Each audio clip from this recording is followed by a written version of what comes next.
Thank you for joining us in one more exciting episode by Photopedia, a platform that is bringing all the photographers together, collaborate together, and form a community to bring to light the art behind photography.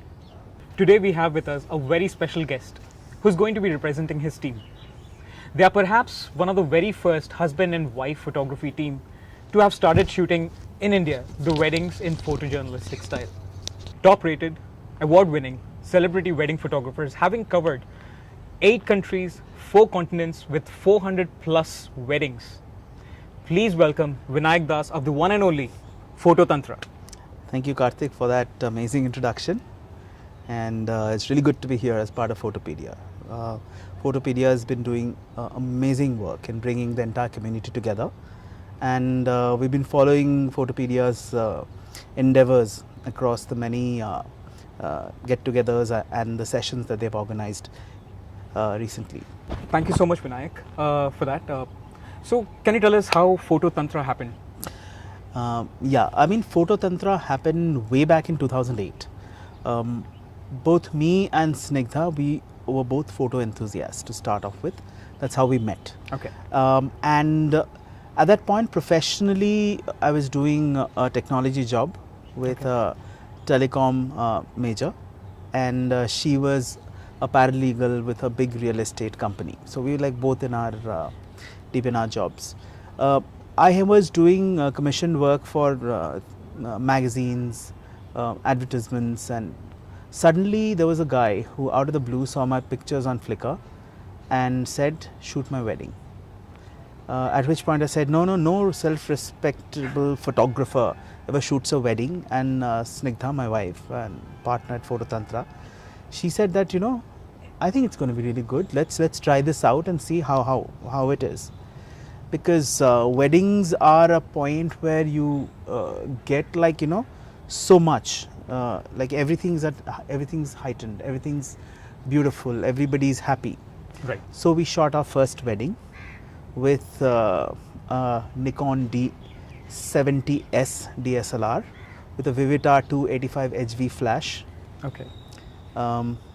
And I think, it was good. This was way back in 2009, I believe. Yeah, this was, early 2009. Early 2009. Yeah, Wonderful. Yeah. So that's how it started, and there's actually been no looking back, because the first wedding got us really hooked into it. Absolutely. The clients were really nice. We spent harrowing hours designing the album, but finally when we saw the happiness on the face of the clients, we realized we did make a difference, and that's how we kind of got hooked. And as most wedding photographers, I think, go through the same journey when they venture into wedding photography. Right. So Vinayak, while your work speaks volumes, do you think timing may have played a pivotal role in Photo Tantra's success as well? I think it did, because I guess the whole of India was waking up to the concept of creative photography at weddings.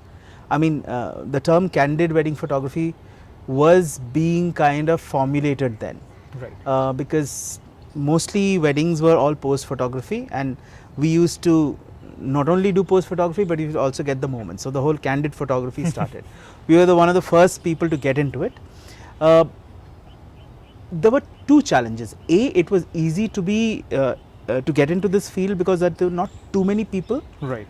But also people were less accepting of this genre of photography. It's like, oh my God, you're not part of a studio. Oh, you don't do these. Don't have these teams with uniformed people who come and shoot our weddings. You must not be serious wedding photographers. So that was like a major problem, because people were not really ready to accept that we could actually shoot weddings and do a good job about it. So I think it worked both ways, but yes, there was less competition then, and we do consider ourselves to be lucky, as we were one of the first movers in this field. Right. Wonderful. So Vinayak, you and Snigdha, you both shoot a lot of weddings together. Right. So how would you describe your strength as a couple when you're shooting these weddings? It's actually hugely beneficial when we shoot weddings together, because somehow over the years we've figured out sort of like an unspoken language. So we know what the other person is doing, what kind of frames we shoot, what are our strengths. So it's like hunting in pairs. So it's Snigdha's territory is like she'll be in the makeup room. I know she will take care of the bridal portraits. Right. So I can totally leave that on her and get to shooting the barat. Let's say in a North Indian wedding, I'm shooting the barat, and the barat is coming in, and I have shot the entrance, and the bride is going to just walk in. Right. I am standing next to the groom. I will know Snigdha will get into position and shoot the bride walking in shot. I move back, shoot the bride looking at the groom. Snigdha also moves at a 90-degree angle and shoots. So there is a lot of coordination which we've developed over the years. Okay. And since we are married, I'm very well-trained husband. So I do whatever she says, and it works out really well. Wonderful. So, has it ever happened that it's so is it like a set algorithm for you two, that she would be doing the brides and you would be shooting the groom, or does it ever change? It does, because I mean, the method that we follow now is that, suppose there's no fixed thing that she will only shoot the bride, she will only shoot the groom, or I will only shoot the groom. What we have started right now is a method that we call the free shoot mode. Now the method is this: then if 3 people are shooting the wedding, it is the responsibility of 2 of them to shoot all the shots that are needed, the safety shots, the shots that are needed to make the album. Okay. There is one person who is shooting on free mode. It could be me, it could be Snigdha. That person has full leeway to shoot whatever that person believes is a good photo. Okay. It could be kids jumping around, it could be a dog running across the mandap. So we kind of try to sort of get a lot more creativity inside by encouraging this mode in which we tell the person that today is your day. You do whatever you feel like, we are capturing the rest. But obviously make your frames count. So someday I might be shooting some part of the makeup, someday Snigdha would be doing that. So in this way, we've kept it interesting for everybody, and also the fact that there is always a lot of creative input and sort of unconstrained creativity that comes into any of the shoots. Wonderful. I think when we weigh the advantages and disadvantages, there are a lot of advantages because and that's why I prefer shooting with her, because we also take up independent shoots where I am leading one shoot and she is leading another. So in shoots that she's not there, I do feel that there is her being there makes a big difference. Right. So there's obviously a big advantage having her around, because there are certain things that you blindly trust. Like I blindly trust her to do. Absolutely. So I'm not really bothered whether that is happening or not. I know she's there, and we've shot so many weddings, she will get it done. Absolutely. But yeah, sometimes we do fight during a wedding, and sometimes so if I mess up a shot or like happily walk into a shot, then I am dead. Especially like a shot that she's been kind of waiting for, like some magically people walking together to get that perfect little shot, and I suddenly come and walk across a frame, then I've had it. Then it becomes more of a wildlife photography. Yes, yes. Me being chased around. Yeah, it continues till I never get to hear the end of it. I mean, I think she keeps a list of the times when I have walked into her frame. She has photos to prove that also. So Vinayak, what is that one biggest mistake that photographers make, especially the ones who are entering the market? I think what I would like to, I think first it's a very, very pertinent question to ask, because the biggest problem that I see now is that since the entry barriers to this industry are not very huge, you need to have a camera, you need to have basic sense of how to click photos. Absolutely. People enter the industry, they can enter the industry very quickly, but the biggest mistake people do is undervalue their work. And I think this whole industry is facing a huge issue with a lot of young photographers, some of them talented, some of them not so talented, entering this industry and grossly undervaluing their work, and also not really valuing the amount of training that they need. So the two main problems are, one, people are entering this industry on a whim, and they think they can wing it. They can try something on their own, try their own thing that they think they have mastered, without really going through the proper training that is required to do well in any field of photography. The idea is not to be a good wedding photographer. The idea is to be a good photographer. Absolutely. First. Then you figure out how to shoot weddings. I think a lot of people are not really focusing on that, number one. Number two, since they feel that the entry level is so easy, people are happy charging like peanuts to be part of this industry, and like really kind of doing a session on candid wedding photography for a pittance, which creates a lot of price wars in this industry, which is sort of not good for the entire industry, as well as it kind of gives a wrong impression about, you know, this industry getting a lot of people who have no knowledge of photography, and they are not really suited for being photographers at all. So a lot of youngsters, I feel, are getting into this industry without really understanding what it takes to be a photographer. That's, I think, the main problem. So what would be your suggestion to the aspiring or the budding photographers who are entering the market? I think it's very, very important for the budding photographers who are entering the market to, one, study photography. I'm not saying, like, you know, take we study for 2-3 years in a photography school. If they can do that, and if they have the funds for it, great. But at least, you know, work with another photographer in this field to understand what it takes to really do well in this field. Sort of go through a structured approach which gives you the tools and the knowledge, so which helps you, you know, to stay do well in this field. Right. The other thing is that a lot of people do get into this field, think this is easy money. And since you and I are wedding photographers, we know it is not. And it's a rude shock that people get into. They get into weddings thinking that, yo, we are the best photographers, we're going to make pots of money, and we are going to do scuba diving off Thailand. That does not really happen as soon as you enter the field. You have to struggle. Absolutely. Like in every field, before you actually start doing well, if you have the tenacity to go through with it. So I think it is very important for a person entering the field of wedding photography to truly understand what this entails. The long hours, standing, struggling, keeping your energy levels up, because at a certain point you'll get some good pictures. Working with another photographer to understand the techniques, to understand lighting, to understand how you shoot under different challenging situations, is something that you really learn on the job.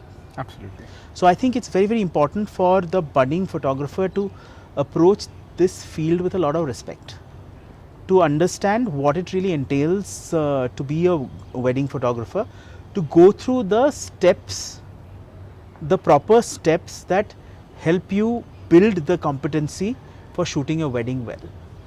Once you've gone through the grind, then you can start your own business.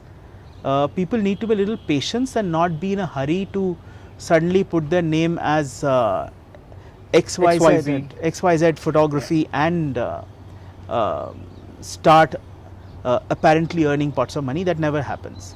And even if that happens, they are actually doing a disservice to their clients, because they're not really providing them the best that they could have. Absolutely. So I think it's very important that, you know, one really does their time, approach the field with a lot of respect, and learn the tools. And I think that's why initiatives like Photopedia, where a group of wedding photographers have got together and you're bringing other photographers together to talk about photography, plays a really important part, because it is something which I would encourage budding photographers to take a look at what these guys are talking about, what is being discussed about, what are the techniques that you need to learn. And I think one really needs to follow initiatives like that and understand what it really needs to be a photographer. Absolutely. What does the term candid mean for you? Do you think it's overrated or bashed up? There are a lot of deep-rooted emotions based on this word. See, candid wedding photography, typically, I think a term which started around 2009. I think somebody came up with this term like, this kind of photography is candid, and it's like captures the real moment. See, if you take the meaning of it, the literal meaning, candid is when people are not aware that you are shooting. Absolutely. Because a lot of the photographers who shot in a photojournalistic style, the basic thing was to be unobtrusive, to blend into the crowd and shoot the people when they were not aware that you are being shot, so that your presence is actually not changing the pristineness of the moment. Right. So that to me is candid wedding photography. It's like being paparazzi. Being paparazzi, and also being so invisible or so well adjusted to the crowd. I mean, every documentary photographer, you actually spend hours with your subject, being comfortable with that person before that person allows you to shoot, or that person gets into that comfort zone where you can actually shoot stuff which is really important. So even in wedding, that is a process that we do go through. We do familiarize ourselves with the couple and try to be friends with them, to blend in.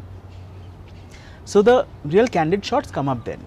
Now what actually has happened over the years, we have seen this entire term to be twisted and made into something else. Now today, most people think candid wedding photography is that genre of photography where people do these funny poses, these foreign type poses where you put your heart like this, or you go like yo, and that people think is candid, which obviously it's not. It's not. Now the interesting thing is, candid wedding photographers, when they started, they also did these pre-wedding shoots with funny poses and others before a lot of photographers realized they were entirely stupid and they moved on. But a huge amount of these studios have picked up from that point and they have started coining that to be candid photography. So if you go to certain studios, and I'm not saying all studios, and says that, do you do candid wedding photography? Show me pictures of candid wedding photography. They will show you 2 sets of pictures, and I have done that. I've actually gone to a certain studio in Lajpat Nagar and said, do you have a candid photography album? They have said, yes, we do, and then they have showed me an album which has pictures of people in Lodi Garden and other places doing or jumping in the air, throwing umbrellas in the air, or strange props, and random people shot through a 70-200 lens.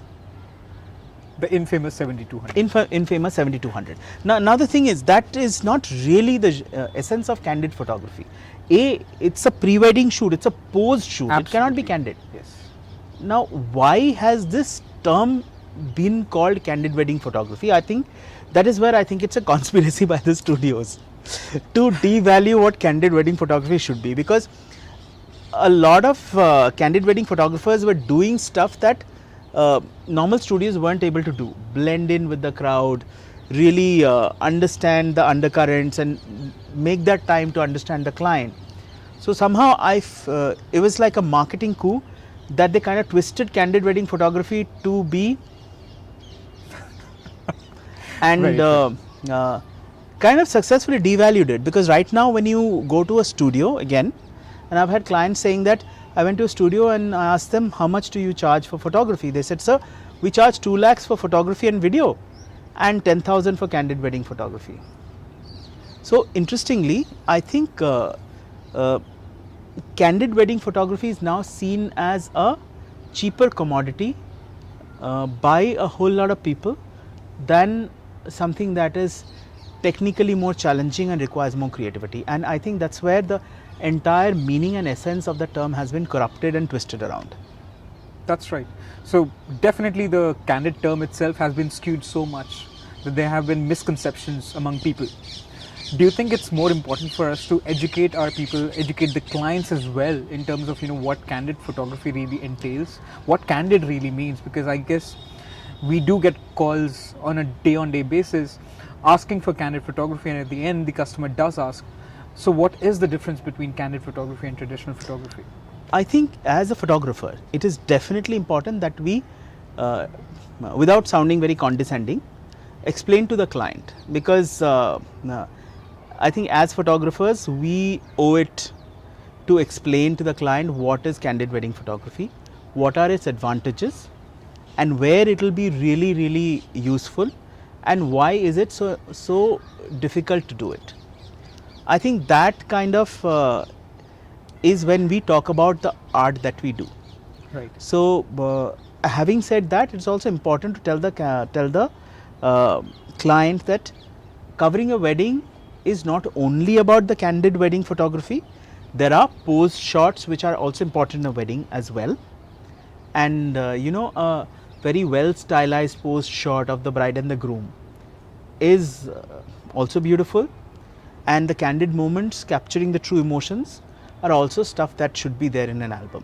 So I think as photographers it's important for us to kind of educate the clients, what is good photography and what is really required in an album. Right. I think if we all do that to the clients, I think overall they will understand what they should look for. So I think it's also important not only for the photographers but also the websites which list photographers, websites which talk about photography, to explain in a little bit of detail about this aspect of it, and I think client education is of paramount importance. Absolutely.